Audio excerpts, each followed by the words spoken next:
Good evening, good evening.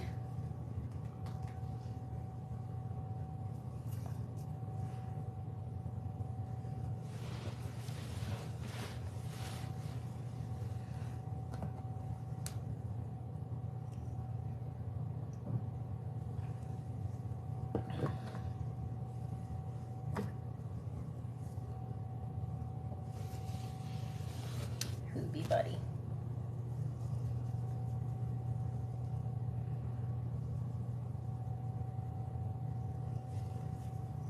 Good evening, everybody. Hope you guys are having a good night so far. For those of you who may be new to the group, we are doing a book reading tonight, Leonardo's Swans, and you've actually kind of caught us sort of at the tail end of the book, so we're almost done. But if you would like to catch the other readings that I've done of this book and the 2 other books that I've done so far, you can actually find the links to that on my bio, and it'll take you directly to my YouTube page, and it'll give you all of the links for all of that. So if you guys are new here this evening, welcome. If you are returning, welcome back. I hope you guys had a fantastic weekend and a great Father's Day and all of that. So typically we'll give till about 8:05 just to give people a chance to log on and stuff. But can everyone hear me okay? Give me like a thumbs up or a like or something if you can hear me. And if everything's like matched up, if everything is synced. So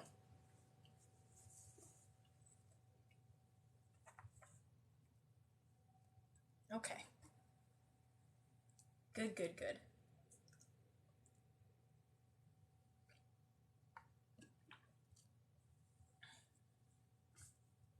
Hello, Kathy. Hi, Kitty. Hello, everyone. Grateful Heart, hello. I hope everyone's having a good night so far. Hi, Mindy. How are you?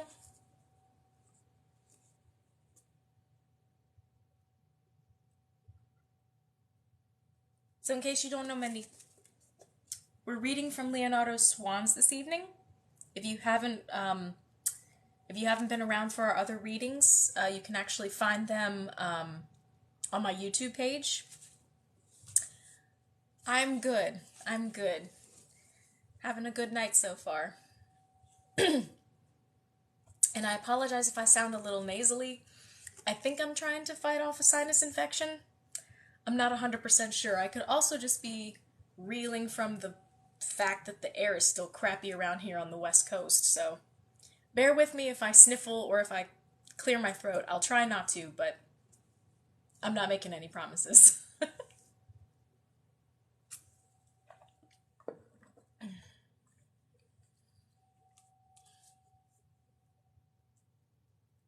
All right. Hello, hello. It's so nice to see you guys. I'm so glad you guys could have joined me this evening for our book reading. Leonardo Swans by Karen Essex. I don't know if you can see the... Karen Essex is the author of this book. And we are pretty far into the book at this point. Let me actually see. Yeah, we've...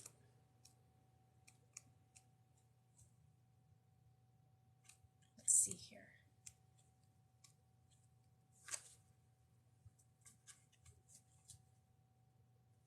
Okay. I'd say we've got about... I don't know. I might be able to make it through the rest of this evening. We'll see. Because I'm only going to read for about an hour to give my voice a rest. Hi, Miss Deborah. How are you? Happy Tuesday.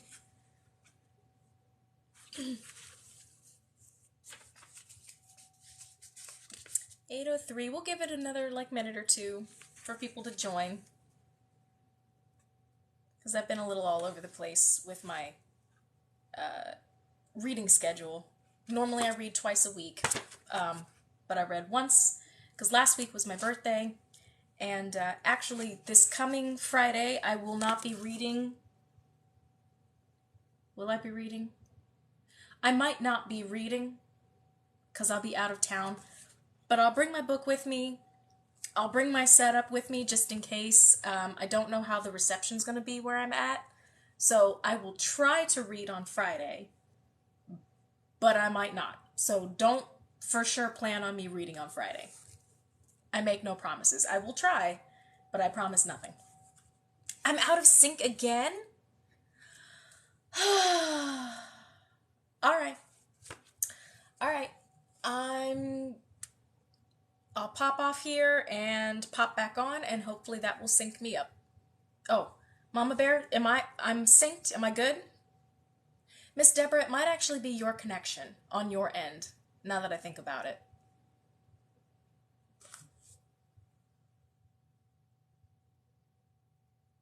Okay. Am I good, Mindy? Like am I synced up? Am I do I look and sound like in sync?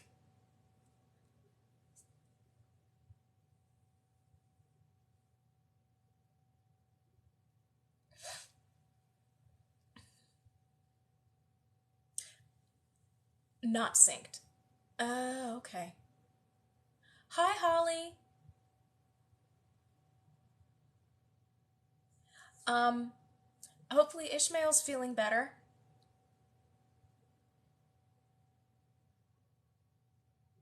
Okay. Okay.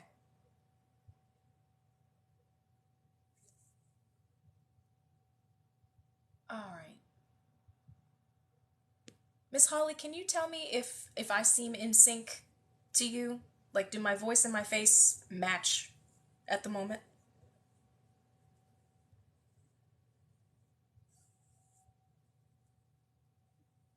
Oh, he's in pain. I'm so sorry. That makes me sad to hear that.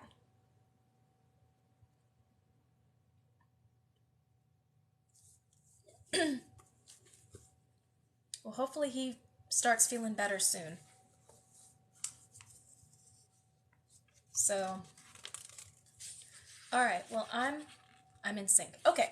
So it seems like we've got some people whose connections are a little wonky, but I'm gonna go ahead and I'm gonna start reading. And if the connection gets really bad, try and let me know. I'll look up a little bit more frequently than I typically do. Maybe it is me. I don't know, but all right. She has humiliated herself before members of her court. They will take her parting words to the corpse of Bianca Giovanna and spread them throughout the kingdom. Her stature as the wronged wife is now confirmed by her own testimony. Before a fortnight, everyone in Italy will know. There is little she can do to counter the damage. She might speak to Ludovico, to impress upon him the harm that he is doing not only to her, but to the strength and sanctity of their family, and to the whole of the kingdom by extension. But she is in no mood to ask for his attention or his affection or even his loyalty. If he does not realize what he is doing, that removing his love is the death of something beautiful, she does not feel like reminding him. She feels like forgetting, and that is why she has summoned the singers and the musicians to her ballroom this evening. She has only 1 month until she enters her confinement, and what with the winter weather, she cannot spend it as she would like, outdoors on her horse, hunting until the sun sets. So she has decided that gaiety will be the order of the evening. She does not ask her husband to attend the festivities.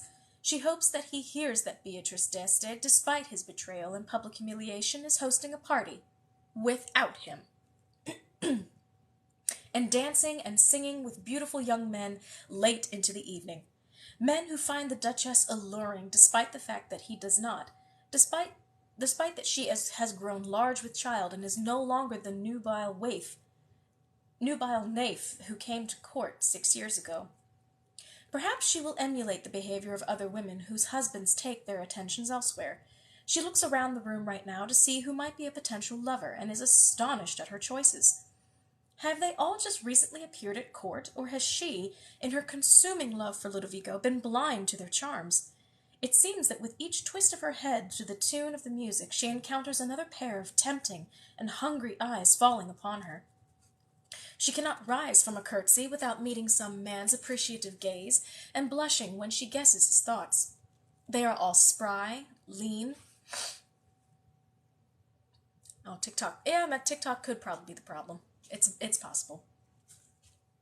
They are all spry, lean, and young compared to her husband.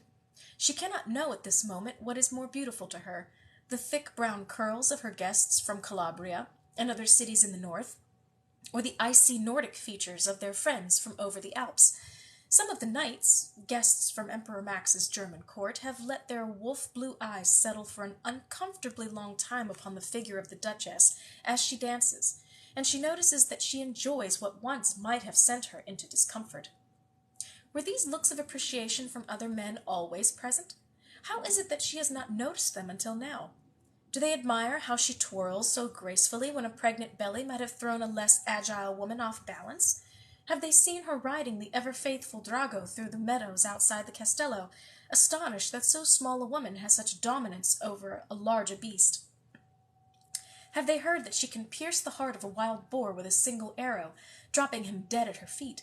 Or are they thinking of how the attentions of the Duchess of Milan might advance their own political and military ambitions? How is she to know? At this moment she does not even care. She is enjoying the notion that her heart need not cease to beat because Ludovico has taken his love away. This last thought opens a new landscape in her heart. Life, love, lust does not begin and end with her husband. There are many fields upon which she might sow the seeds of her affections. And with this new thought she realizes that she is tired of this stiff bowing and polite turning upon one's toes, these tame dances that begin and end with reverence paid to one's partner. It is time for a new kind of dance, something to match the fresh daring rising up inside her. At once a strange force rushes through her veins and seems to empty itself out in the core of her being. It feels to her as if some wild creature, and she does not mean her fetus, but another type of spirit, is expanding inside of her, demanding her to give some outlet to its pulsing energy. Beatrice feels that if she does not let the creature release itself upon the dance floor, it will consume its host. If she moves fast enough, if she whirls and twirls enough to exhaust the demon, then she, Beatrice, will have peace. Though the room is beginning to spin about her, she knows that it is not rest she needs, but to dance this feeling away. "Who will join me in the galliard?" she asks. She learned the dance from the French King Charles, who relished hopping about on his short legs, showing off his knowledge of the intricate steps. Galliard sits quietly in a big leather chair, isolated from the other guests. Why has she not thought of him before? Who else should she turn to for comfort at this time but the beautiful man who pledged his life to her 6 years ago? Have they both not experienced the most excruciating loss? Why should they not find solace in each other's arms? But Galliaz's deep-set brown eyes look upon the Duchess not with the sparkle of adventure or the hope of comfort, but with profound sadness. He shakes his head ever so slightly, hoping she knows that she will not demand that he join her in dance, for then how could he refuse? He does not wish to release his sorrow, not yet. His heart grieves. She can read that upon his face. If he had sprung to his feet and taken up her challenge, she would have been disappointed. No, that would not be her Galliaz at all, but a man who acts in utter self-interest. A man like her husband, and she never wants Galliaz to tarnish himself by acting like Ludovico. But others, who are visitors at court and cannot know the extent of the Duchess's pain over the loss of Bianca Giovanna, followed by the loss of her husband at such a fragile time, quickly leap to answer Beatrice's request. "A galliard," she calls out to the musicians. The flute players, instruments poised at the lips to answer Beatrice's request, hesitate. They look at the Duchess to make certain that they have heard correctly, that a woman grown large with child is demanding that they play a frenetic French jig, and that she fully intends to lead the dance. "Play, I say!" she yells at them. She has never, she knows, sounded more demanding and officious. The pipe players begin the lively tune, and Beatrice counts to 4 before leading the dancers in the opening steps. She remembers each move of this dance that she practiced for hours with the toad-like Charles. who was so very pleased with the way that she picked up his footwork. "It is a dance better for a man than a woman," Charles had said. "That was only true until now," Beatrice had answered him. Right heel up, left heel up. Skip back, 2, 3. Jump right, jump left. Right heel up, now left. Early into the dance, she begins to feel winded, but she can hardly stop now. Not when she insisted upon having this recreation. She will not spoil her own party. She is surrounded by young men, men of her own age, who are paying the most vigilant attention to her every move. Right heel up, now left, twist, and jump again. She is exhilarated. She has had no idea that she could leap so high into the air at this weight. But why not? Hasn't she always remained active until the last days of her pregnancies? The midwives have practically had to drag her from the hunting ground so that she could lay up in anticipation of the births. Perhaps this time she would not be confined at all. She would dance until she went into labor. Julie, back at it again. Dance and host festivities and choose who would be her lovers after the baby was born, and she was healed. She would deny Ludovico entrance to her bedroom just as he had shut his door against her. And if he burst in upon her privacy, he would find her in the embraces of a beautiful man less than half his age. Maybe it would be the man now jumping in the air alongside her, with his bright green eyes and straight, light hair the color of sand. He is lithe and limber, and his every move seems to challenge her to match his great leaps. He smiles at her, showing his white teeth, and when he turns, his pink tongue licks the corner of his mouth in an unconscious way. He reminds her of an animal. He is taller than she, and so she must try harder to keep their eyes on the same level when they jump. When the count is correct, when the pipes are at their loudest, Beatrice bends her knees deep and then springs into the air. She looks up at the eyes of her dancing partner, and she can see that he admires the way she is keeping up with him. High in the air, she feels something sharp in her belly, trying to pull her back to the ground. She does not want to descend, not yet. She wishes she could remain like this, feet off the ground, staring into the bright eyes that are looking back at her. But the pain she feels is more real than this fantastic moment, and she gives in to it. She feels her feet hit the ground, but her knees cannot support her. The young man's smile drops as he watches the Duchess crash to the floor.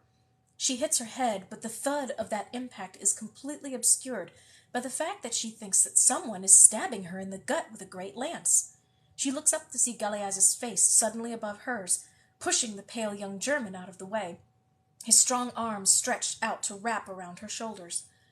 "Why is someone killing me?" she whispers to him as he lifts her from the ground, and then the world goes black.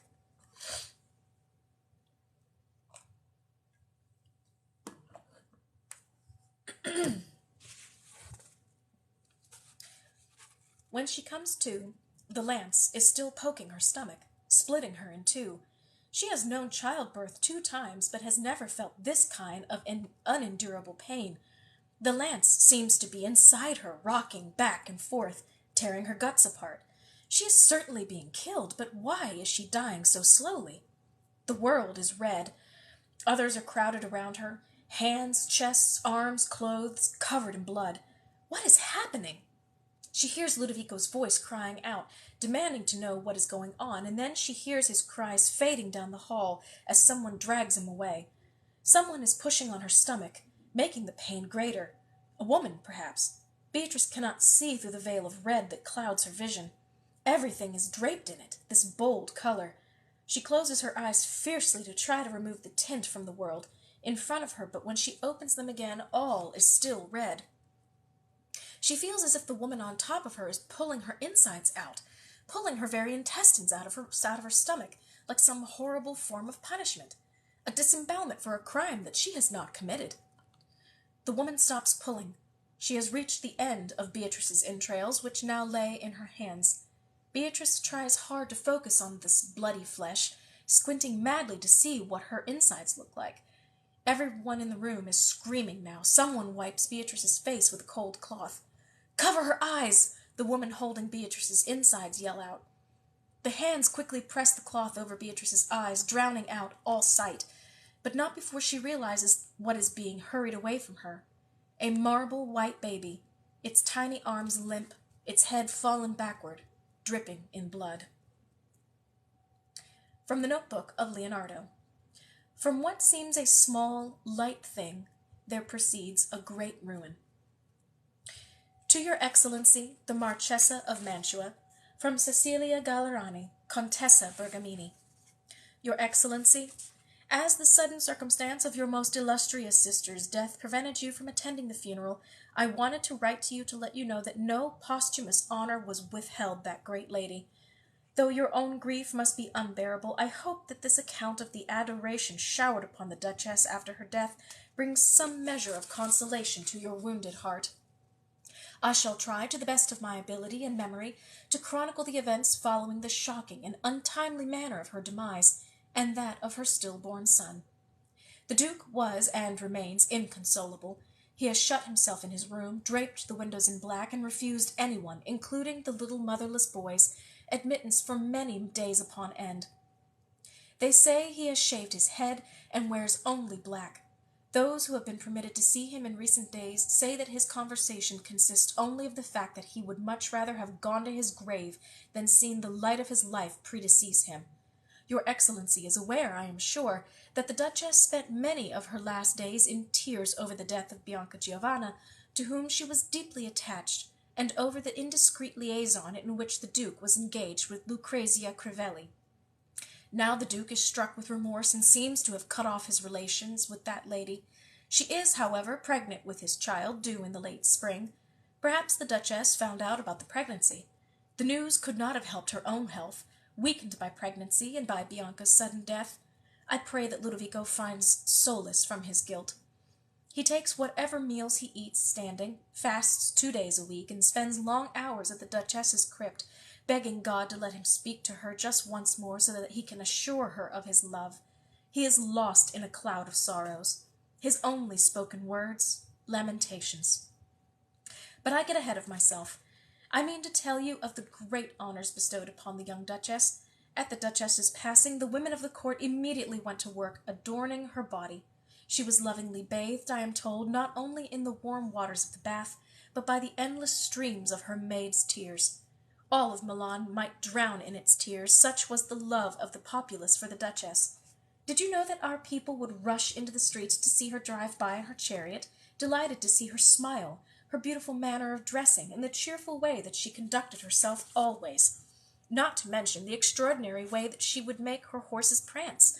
They are saying all over Milan that her death represents the end of happiness itself.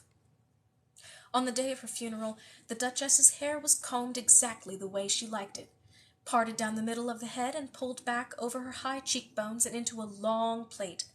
The ribbons of gold and pearl were woven into her long dark braid. It has never looked so perfectly pretty. She was dressed in the most extravagant of her golden brocade robes, which made her skin seem to glow, though she no longer breathed.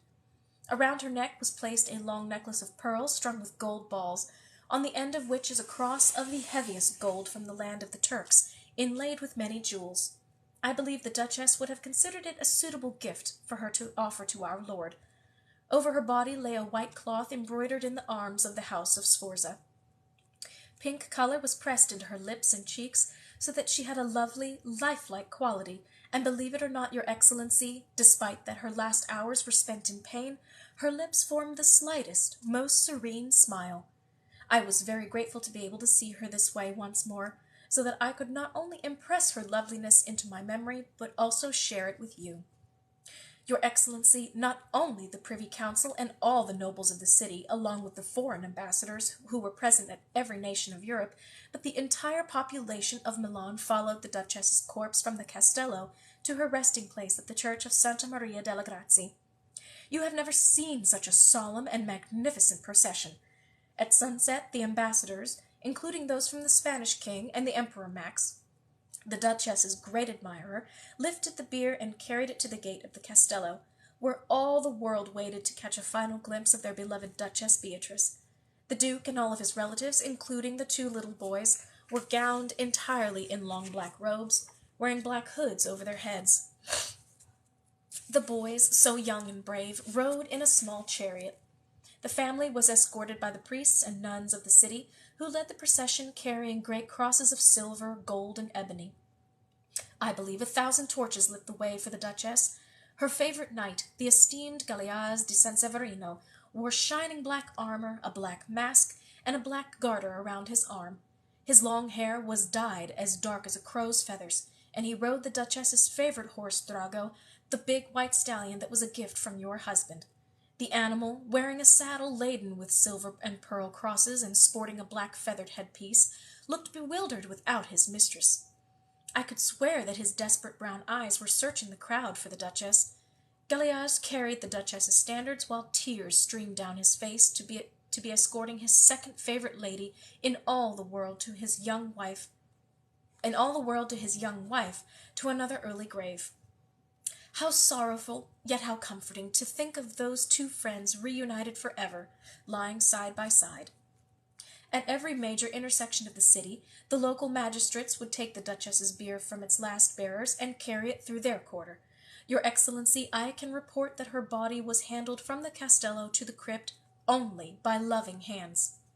Whenever the magistrates changed guard of her casket, 6 new pairs of eager and tender hands, covered in fine leather, against the cold reached out to cradle this young woman whom they so adored. Citizens of every rank and class turned out to pay their respects.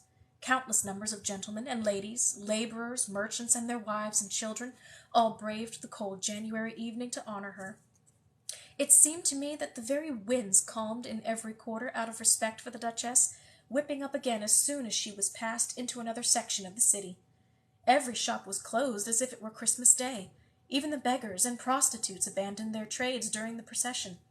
Many a haggard man in tattered clothing and a woman with too much rouge upon the face was seen in uncharacteristic lament, with no thought to capitalize economically upon the event, as the Duchess's body passed through their neighborhoods.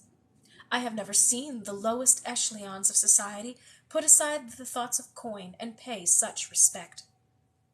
Finally, long after the sun had set on this short winter's day, the magistrates reached the gates of the Santa Maria delle Grazie, where 6 ambassadors from other Italian cities received the Duchess's bier and carried it into the church, laying her upon the steps of the altar. The church was draped in reams of black silk, which was very dramatic against its stark white marble. 1,000 wax tapers lit the church in her honor. The cardinal himself received her and said the whole of the mass. The Duchess's favorite singers, including Cristoforo Romano, the sculptor, sang the requiem in voices that were inspired by the heavens.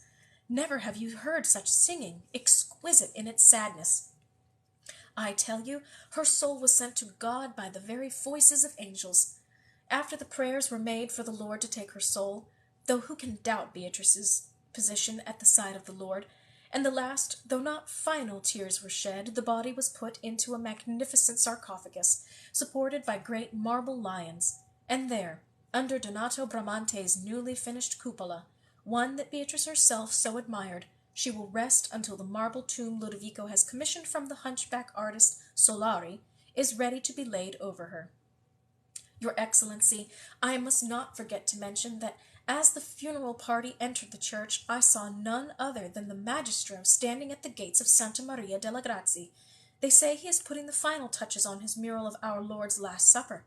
It has taken him these 2 years to find the proper model for Judas, but word has it that he's found and spied on a poor, unsuspecting Jew in the section of the city where they live, and followed the man until he felt his features indelibly impressed upon his imagination.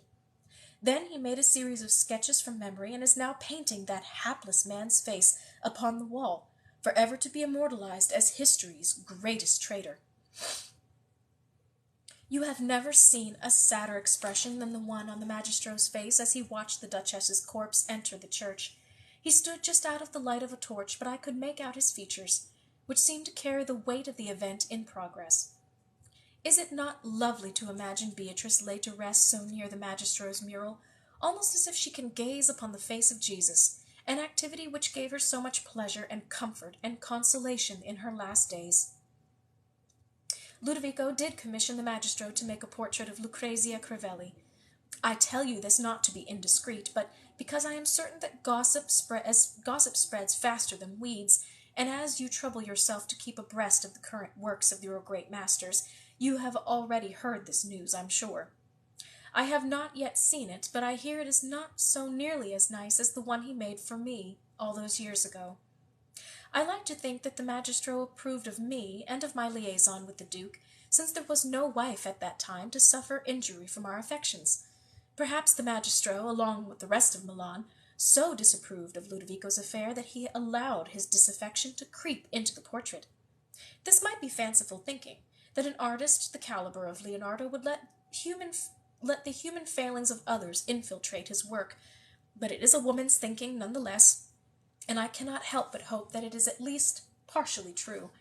I believe that all of us may anticipate a stunning portrait of dear Beatrice on the wall opposite the Last Supper, a final tribute from a devoted court artist to his patron. Though it has been some weeks since the Duchess's death, the Duke's demonstrations of grief continue. Hundreds of masses for her soul are said daily throughout Milan and the rest of Italy. He has set aside his differences with the prior at the Santa Maria delle Grazie, and now patronizes that church above all others. I hear that the path between the treasure tower and the church sees a daily parade of gold. All the games and horse races in the foreseeable future are cancelled. When I think upon how much Beatrice adored these events, I am not certain that it is right and proper to cease the celebrations, though I know it is out of honor of her memory. I suppose it would be far too painful to see the seat next to the Duke empty of the exuberant spirit and the enthusiasm which she lent to every festivity. Your Excellency, please accept all my condolences and my deepest hope that this missive will alleviate a small portion of your sorrow. I remain one who will always be grateful for your friendship, Cecilia Gallerani, Contessa Bergamini.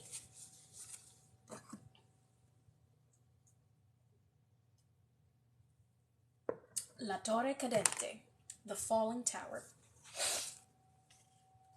Let those who are in high places take warning, and let them remember that when fortune sets you on top of her wheel, she may at any time bring you to the ground, and then the closer you have been to heaven, the greater and the more sudden will be your fall. Chronicler. In the year 1499, in the city of Mantua, God is punishing. That is all there is to it.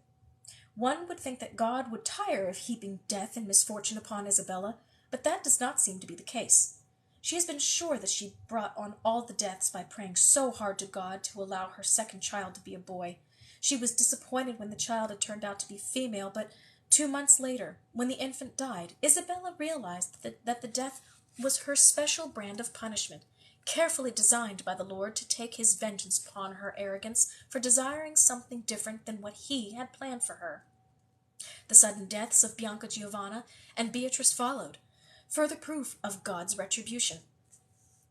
Wrapped in black for so long, gliding like a crow through the palace, with each death extending her period of mourning, Isabella wondered if she would ever wear color again. Beatrice's death had been so shocking that Isabella had needed the reams of black cloth to remind her that her sister was not merely a letter away. Bad fortune comes in groups of 3, however, and Isabella was also confident that God had doled out enough misery. But God does not seem to be at all finished with Isabella d'Este. The horrible and sad death of Beatrice was not the end of sorrow, but the beginning of the end of everything. For what seems to be racing toward its death is now her marriage. What has she not done for Francesco? She elevated the house of Gonzaga by entering into it by matrimony. She has attended to him lovingly through his many strange illnesses and fevers. She has governed all of Mantua, down to the smallest detail, to the praise of its councillors, because Francesco has no patience for the minutiae of administration, preferring to spend his time at the stables or on military affairs. She has brought the finest artists of the day to adorn their buildings and churches.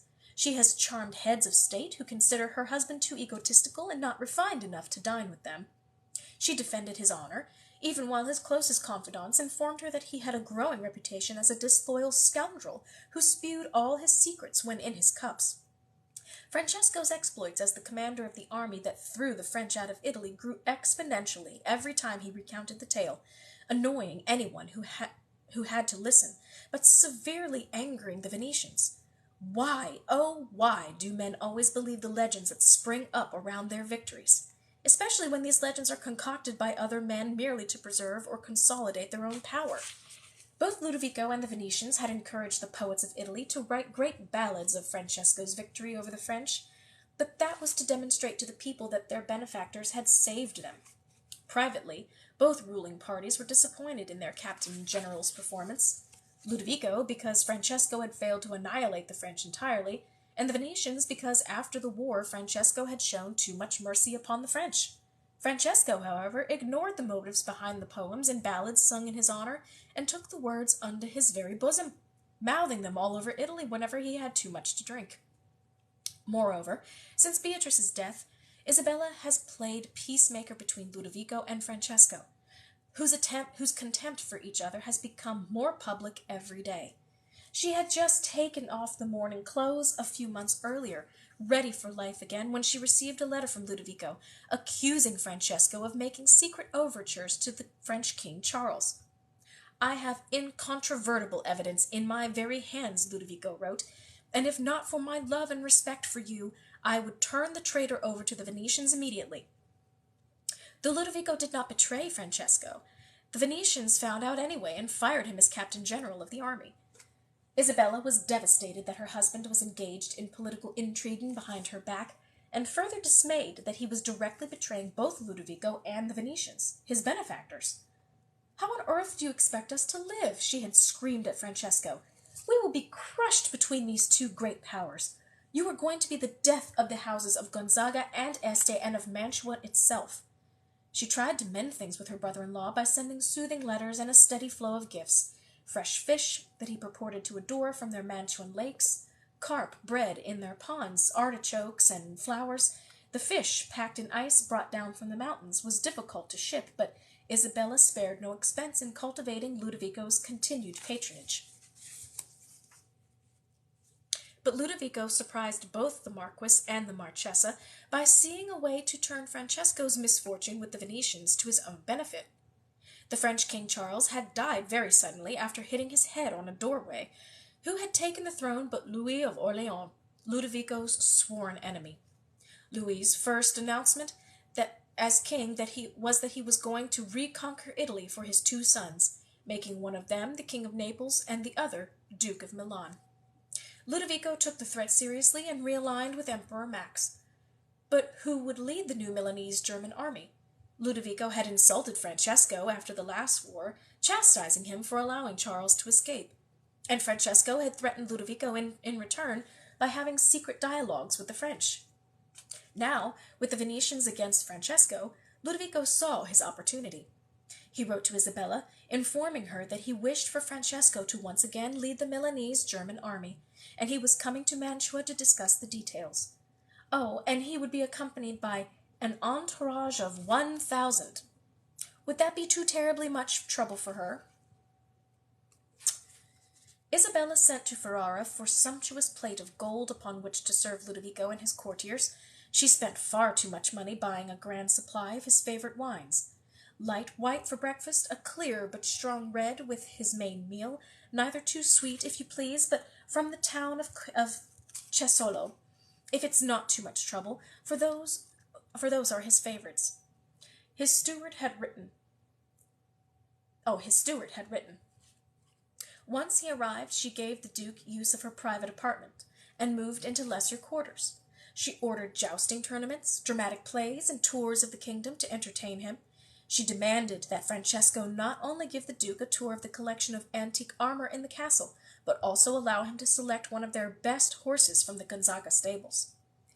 "I hope that our quaint, backward little kingdom pleases you," Isabella said modestly, knowing full well that while Mantua was not the bustling and modern city of Milan, its charms were many.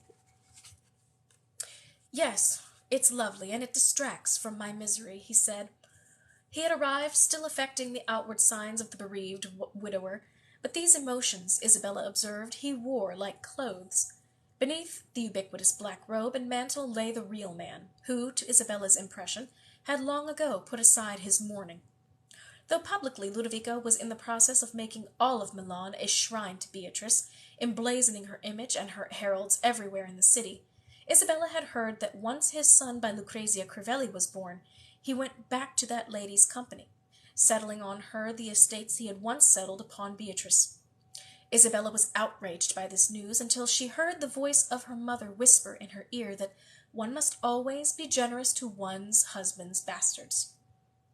The estates were undoubtedly for the boy, and there were certainly lands enough so that Beatrice's 2 sons would not be cheated in their inheritance. Beatrice, generous, forgiving Beatrice, would have wanted the illegitimate child cared for.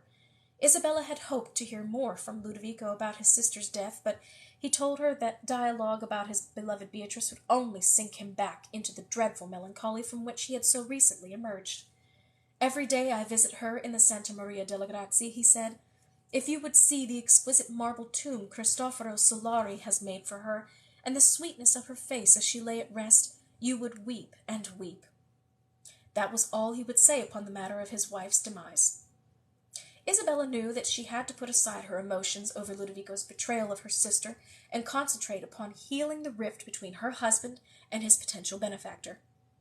Mantua's safety and an immense salary of 40,000 ducats per year for Francesco's services was at stake.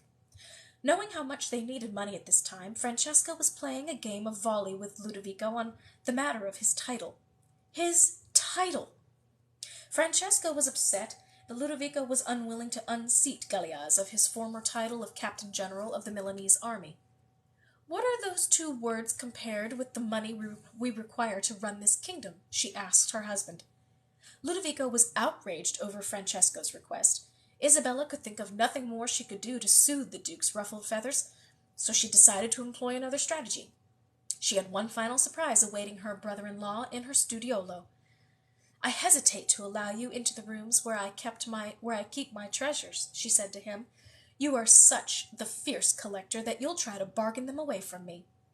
"I may," he replied, "but I am not going to leave Mantua without viewing the frescoes of Andrea Mantegna and the painting of the scene on Mount Parnassus. I have heard that one of the muses is particularly lovely." "I shouldn't let you see anything by Mantegna," she said. "You have too often tried to steal him from my service." "Yes, but that was in the event that you should ever have succeeded in stealing the Magistro from mine." "And how is that, gentleman, if one might ever call a painter a gentleman?" "I have him terribly busy, Isabella. He is finishing his exquisite work in the Saletta Negra in the Castello, which I intend to make my permanent quarters, painting 24 scenes from Roman history on the walls. The cost of the paint alone, my dear, is astronomical. The entire apartment will be a tribute to your dear sister, for whom I would happily give my own life if she might live again." "But that does not mean that Lucrezia Crivelli won't be spending most of her nights in those very rooms," Isabella wanted to say, hoping that Beatrice's ghost would haunt the very quarters, scaring the lovers from their love-making and their slumber. "And you will be happy to know that we are once again planning to cast the Magistro's horse in bronze. I remember how upset you were when you saw his bronze floating down the river. I've never forgotten your forlorn face. I made up my mind on that day to make it up to you. When the statue is finished and revealed in the piazza, I shall have a grand ceremony for which you will serve as the lady of honor." There it was again, the charm that had so swayed Isabella when she had first met her brother-in-law. She thought for one brief moment that she could fall under his spell once more, even knowing now the extent of his cunning. For just that moment she was again the young girl wishing that she, and not her sister, were the wife of this great and powerful prince, this lover of art and of all things beautiful. But even Ludovico's considerable charms could not distill the fact that the sister whom Isabella had considered so lucky was now in a cold tomb, her last days spent in sorrow over her husband's blatant infidelity. "But that is only if you do not betray me by trying to take the Magistro away from me while he is at his duties," Ludovico added. "I do not have to do that, your Excellency. I have already managed by my own wits to procure a little piece of him for my studiolo." Knowing that what she was going to show him would shock him, she stood taller and walked with a greater confidence into her private office. Sitting on a gilded easel, resting under a window where the sun might creep in and light its already luminous quality, was Leonardo's portrait of Cecilia Gallerani. She heard Ludovico's gasp. Cecilia? Yes. I wrote to her, asking if I might borrow it. I wanted to compare Leonardo's techniques to those of Giovanni Bellini, the Venetian, whom I recently had as a visitor to court. She graciously complied. And how did the two artists compare? Ludovico asked, his words coming to him slowly, still trying to recover from the surprise of seeing his early mistress's portrait in his sister-in-law's home. Well, both painters are of natural light. Both use the light of the sky reflected behind their human figures to bring a particular luminosity to their subjects. It is such a unique method, and yet I do not know that the two gentlemen know each other. While both men delicately coat layer upon thin layer of paint to achieve their effect, I do believe that in the end Bellini's figures are gentler, whereas the Magistro is more adept at bringing out the soul of his subject. He certainly achieved that with Cecilia, don't you think? Ludovico did not answer her, but stared at Cecilia's portrait, as if he had never seen it before. He did not meet Isabella's eyes, though she did not take hers off of him. I would like to compare this portrait to the one of Madonna Lucrezia, but I am not as well acquainted with that lady. Perhaps you might facilitate that for me some time? Isabella was pleased to see his shame. Still, he could not look at her. Perhaps, he said quietly. She did not move, watching him stare at the portrait of Cecilia as if it were the first time he was seeing it. She spoke to him silently. This is why you will conclude negotiations with my husband, because I know all that you did to my sister. I know the schemes that you concocted when I was but a naive girl, come to your extravagant court. I know how your schemes involve me still, and because I know the workings of your busy mind, I also know your shame. I know your inward emotions are far different from your outward actions. I know that you aggrandize my sister's memory to Milan's populace, while you disgrace it all the while with your mistress. I know these things because, like the Magistro, I can see into the soul, and I have seen that yours is black. And yet I do love you, which you also know. As you can see, we are bound together. So let us do each other's bidding in a spirit of peace, she said. Quietly, she took his arm and led him out of her studiolo, convinced that she had concluded her business with him on this visit. Shame would not go terribly far with a man like her brother-in-law, but it could accomplish much in the short term. By the time Ludovico Sforza left Mantua, Francesco Gonzaga had a 3-year contract to head the Milanese German army. Isabella had spent a fortune entertaining the Duke, in terms of both her emotions and her finances, but it had been worth it. She had secured employment for her politically fickle husband, guaranteeing to Ludovico that Francesco's days of secretly courting either the French or the Venetians were over. Thus she secured not only Francesco's salary, but Mantua's security. One would think that Francesco would recognize the part his wife had played in his salvation and reward her with beneficent acts of generosity and gratitude. But that was not to be. Instead, weeks later, he sent secret word to the Doge, begging for the return of his old job as captain general of the Venetian army, a direct betrayal of Ludovico and of Isabella, who had thrown her own guarantee of loyalty behind her husband's signature. The Doge was not inclined to reinstate Francesco, as his reputation for duplicity had spread. Then Isabella found out that Francesco offered to have her and their daughter sent to Venice as political hostages to vouch for his loyalty. She immediately sent word to Ludovico informing him of Francesco's traitorous actions. Ludovico, after an initial volcanic reaction, calmed down. Isabella, too, put aside her hurt feelings, realizing that anything she did to ruin her own husband would bring her a hollow victory. For what was the wife of a ruined man but ruined too? Once again she appealed to Ludovico to forgive Francesco, allowing that he required Francesco's generalship and valued Isabella's alliance, not to mention the memory of her sister, for whom, quote, I would own life if she might live again, unquote. Ludovico sweetened the offer a little more and, once again, concluded negotiations with the Gonzagas. Francesco would usurp Galeaz's title. Galeaz, a man secure in the renown for his ability and his valor, would have to be satisfied to be called something else. Isabella waited once more for the warmth and gratitude to flow from her husband, but she received very different news in place of those coveted things. To Leonardo the Florentine, from Ludovico Sforza, Duke of Milan. Dear Magistro, enclosed you will find the deed to a house and vineyard just outside the port of Vercellina, not far from the Santa Maria delle Grazie. I purchased it some years ago from the monks of St. Victor, and it has always been quite lucrative for me. In addition to the production of a nice wine, the vineyard also generates a good income. The land upon which it rests is fertile and in a good location. Magistro, in my judgment and in the judgment of every expert in our land, you are the master painter of all masters, dead and living. You have been employed by me these 18 years in manifold works, and in all of these you have shown admirable genius. The time has come for me to execute the promises made over the years. The land, the vineyard, the income from the aforementioned, and the house upon the land I have deeded to you. Though this gift is small indeed, compared with your talents and your merits, please take it as a sign that, as in the past, you will find me eternally a loyal patron. In the future, when fortune permits, I will more fully reward your excellent service and singular gifts. Signed and dated April 26th in the year 1499 by Ludovico Maria Sforza, your humble benefactor.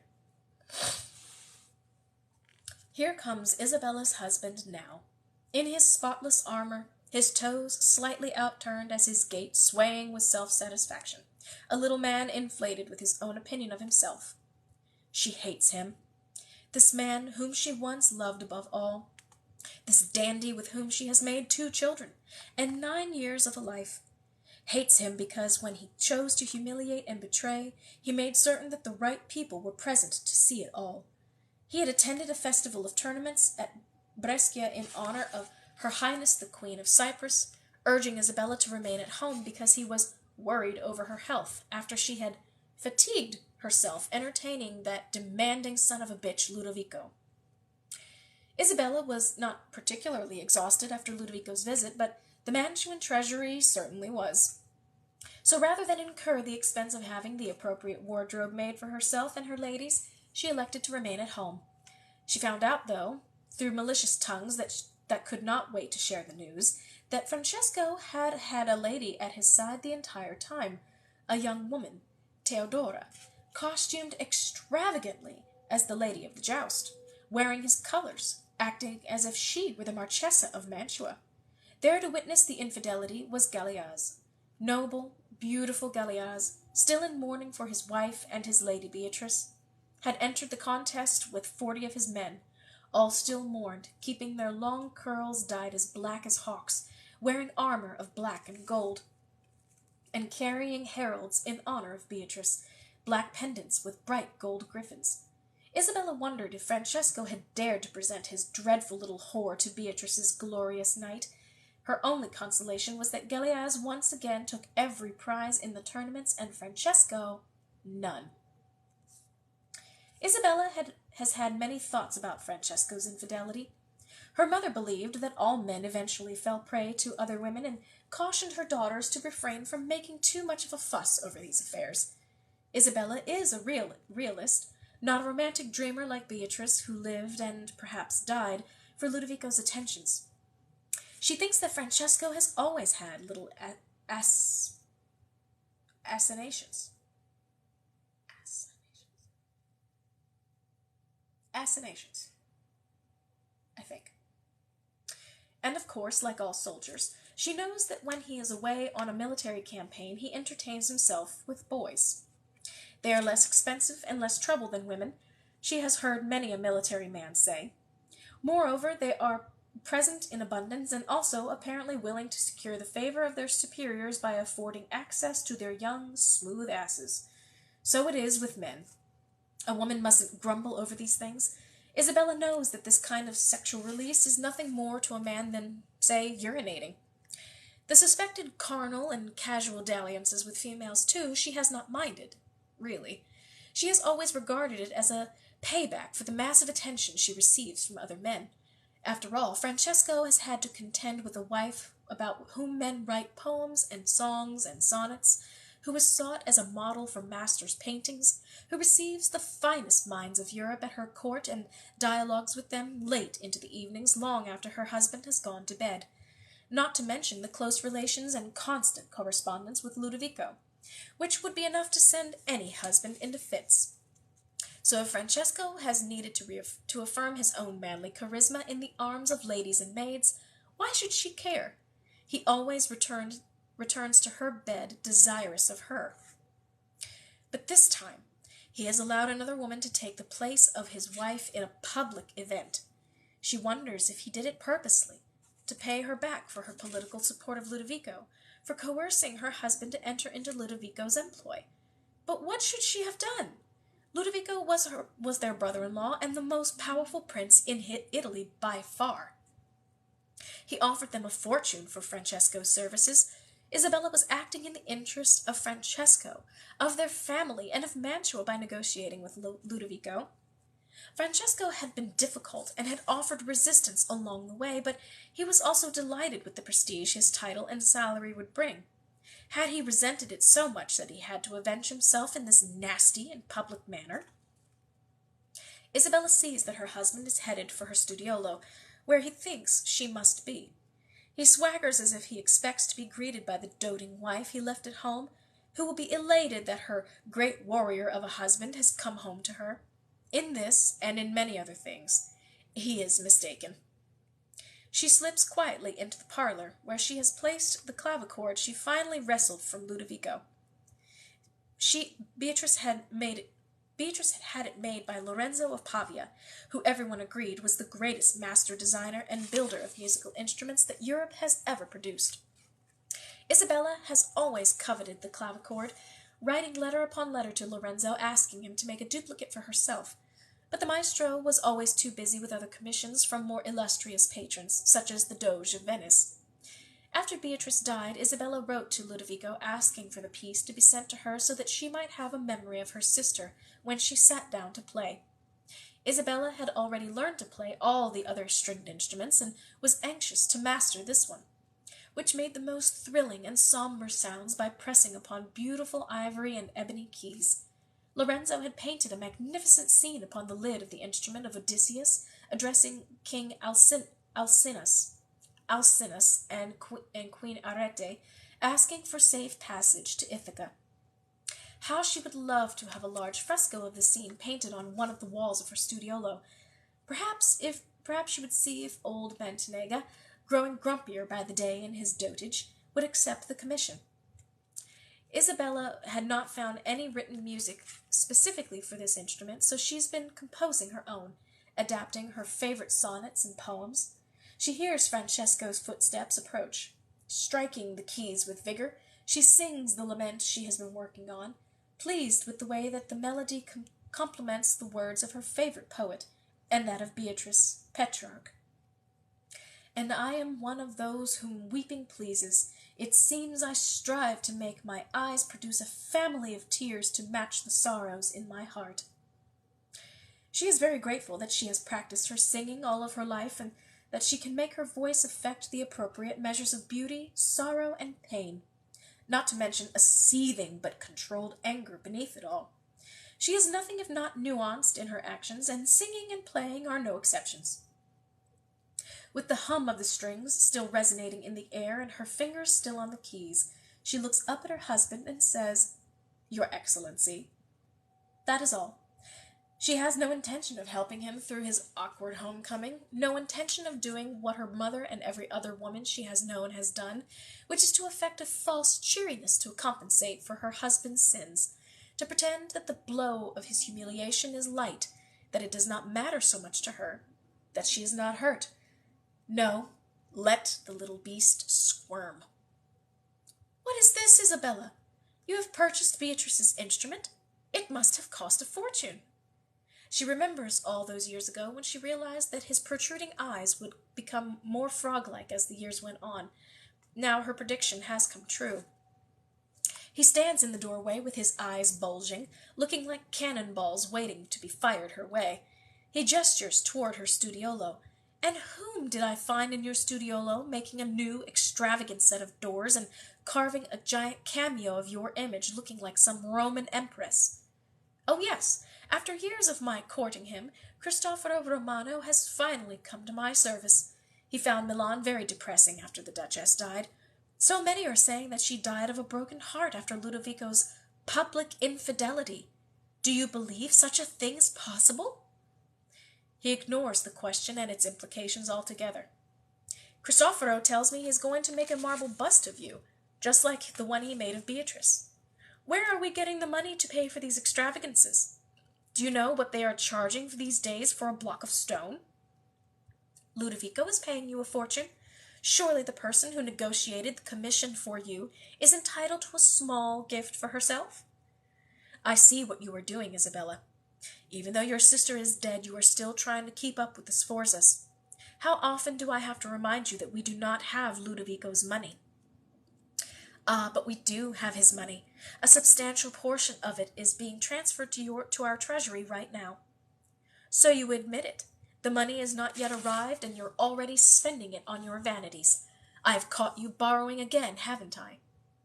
I've told you before, I am much too full of spirit to allow 8 or 10% to come between myself and the things that I desire.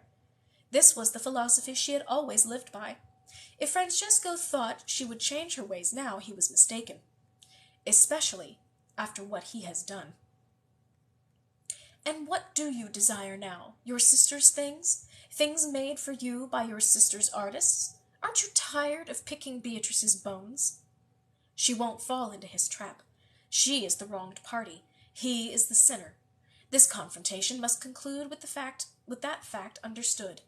She parries, quickly delivering the riposte. I feel secure that my sister would rather her clavichord be in my hands than in the hands of Ludovico's mistresses. In the hands of Ludovico's mistress. A woman's wishes should be honored, even in death. You persist in straining our finances. His bug eyes narrow into puffy little slits. I do, because this is my comfort, my lord, for the way you have humiliated me before all of Italy. I advise you to stop complaining before I find reasons to comfort myself further. Be done now, and be grateful that this is the extent of the damage. Why do you let nasty gossips infect your mind with wicked talk? Because what they say is true. I have found myself asking some difficult questions. What good has it done me to be a devoted wife? What thanks have I received for maintaining good relations with Ludovico, after you tried your best to destroy the goodwill between our houses? What reward has my husband given me but to humiliate me in front of friends and allies? Come, Isabella, I've done nothing wrong. You've always had your admirers. Admirers are not lovers. Admirers bring honor and alliances to the house of Gonzaga. I might attract and cultivate admirers, but you reap the benefits of their attentions too. But I am a man, or have you forgotten? What do you expect?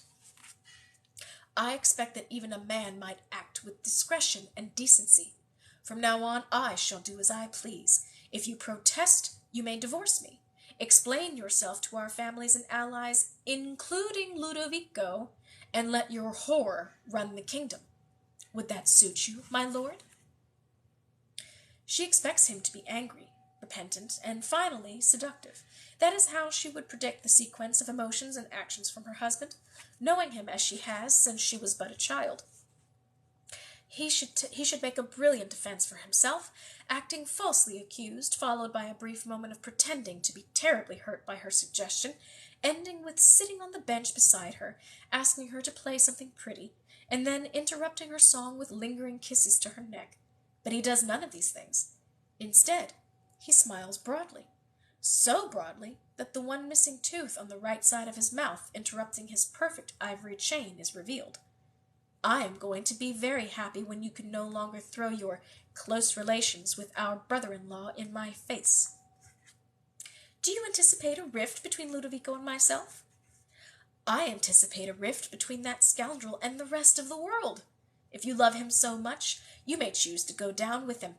Maybe you will even choose him over your own husband. What is this insane little man squawking about? She knows that he had long harbored jealousy over her relationship with Ludovico, but she wonders if it has festered so long that it has eaten his brain. Sir, I seem to be missing a crucial piece of information. Since we have just signed an alliance with the Duke of Milan, I am under the assumption that, as Captain General of his army, you would be fighting on the same side. That may no longer be possible. She waits for him to continue. Negotiators for the Doge of Venice and King Louis have been meeting in secret. I do not know who initiated the contact, but I suspect it was the Doge, who has long despised Ludovico. Isabella, they have made a secret alliance to attack Ludovico and split the Duchy of Milan between themselves. Here is how it will happen. Venice will attack from the east, the French will march from the north, and Ludovico will be crushed between them. Isabella has never seen Francesco look so pleased. What is he thinking? But, my lord, you are Ludovico's Captain General. You must get word to him at once. You must prepare the army. Surely you don't suggest that I fight against both France and Venice? But that is what you have agreed to do, she exclaims, wondering what piece of information she has yet to either hear or apprehend to have all of this make sense. Isabella, I am not a man to throw in my lot with a hopeless cause. I have offered my services to King Louis, and he has accepted them. He bows to his wife, as if he is reintroducing himself to her, as if to say, Dear lady, Francesco Gonzaga, Marquis of Mantua, Captain General of the Italian army, the man you have known since your sixth birthday, the man who put his signature on a treaty next to those of the Duke of Milan and the Emperor of the Holy Roman Empire has miraculously disappeared and has been reborn as a new man, a French loyalist, a servant of King Louis. Last year, you made a vow to annihilate the French, and you succeeded almost to the man. Now you say you are going to support them? And Venice? Did the Doge not dismiss you from his service? King Louis has seen my value, and has demanded that the Doge make peace with me. With us, Isabella, unless you choose to ally yourself with Ludovico. Are you mad? She cannot imagine how her husband has adjusted himself so quickly to his new loyalties. Ludovico is our friend, our ally, our brother, and your employer. You have a contract. He is also a widower now. Perhaps you can arrange to divorce me and marry him. I believe that is what you always wanted. Not always, not when you were a naive girl. Not until you saw the things the Duke of Milan was able to give a wife that the mere Marquis of Mantua could not. I am sure that once Ludovico was exposed to your charms, he too regretted the 30 days he dallied before sending an ambassador to Ferrara to ask for a bride. The two of you were so very wronged by La Fortuna. Isabella, perhaps you can rectify it now. Francesco has always had a smug air, but never more than now. Satisfied with his speech, he turns on his heels and leaves the room. For once in her life, Isabella cannot fathom what to do. She has spent 8 years cultivating the favor of Ludovico, first because she had been seduced by his charms, but later because she found that she loved him in spite of his defects. Beyond the initial attraction of lust, past the boundaries of family and political necessity, they have shared a passion for so many things. Moreover, she has given him more than their friendship and loyalty. She gave him her word, and now she is to join her husband and what appears to be the rest of Italy in contributing to his destruction. She cannot remain in the same house as Francesco, so she goes to visit her father, who is putting on a series of Latin comedies in Ferrara. Duke Ercole is happy to see his daughter, and not surprised at the news that she brings about France and Venice aligning to rid the country of Ludovico. He's heard it all, in fact. He had sent his own ambassadors to the secret meetings at which it was arranged. But, father, how can we turn our backs on Ludovico? He's Beatrice's husband, and the father of her 2 boys. Who will be his heirs? Ercole's expression does not change. Ludovico has made his own tomb, Isabella. He played all parties against each other for too many years. His ambitions and his hubris are naked for all the world to see. Louis had always laid claim to Milan. His grandmother was a Visconti. What can I say? He has as much right to the duchy as Ludovico. All right. That is going to wrap up our reading for the evening. Brings us to about an hour. I apologize again for my sniffles and for my nasally sound, which I'm sure, I hope you guys can't hear it, but I hear it and I feel it and just, ugh. So, I hope you guys enjoyed that reading. Again, Leonardo Swans.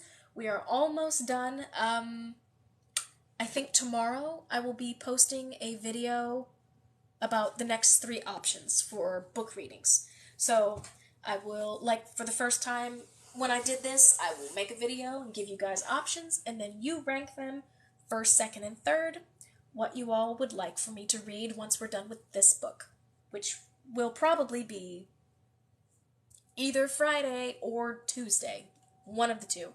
Again, I will try and see if I can get a reading done on Friday. I will be out of town, but like I said, I'll bring my setup and see if I can make it work. But just in case I can't, don't panic. If you don't see me on Friday, you will absolutely see me on Tuesday. Same time, same place. But until then, I hope you all have a fantastic week. Take care of yourselves, stay hydrated, and have a fantastic weekend, and I will see you later. Bye. Bye, Hoobie.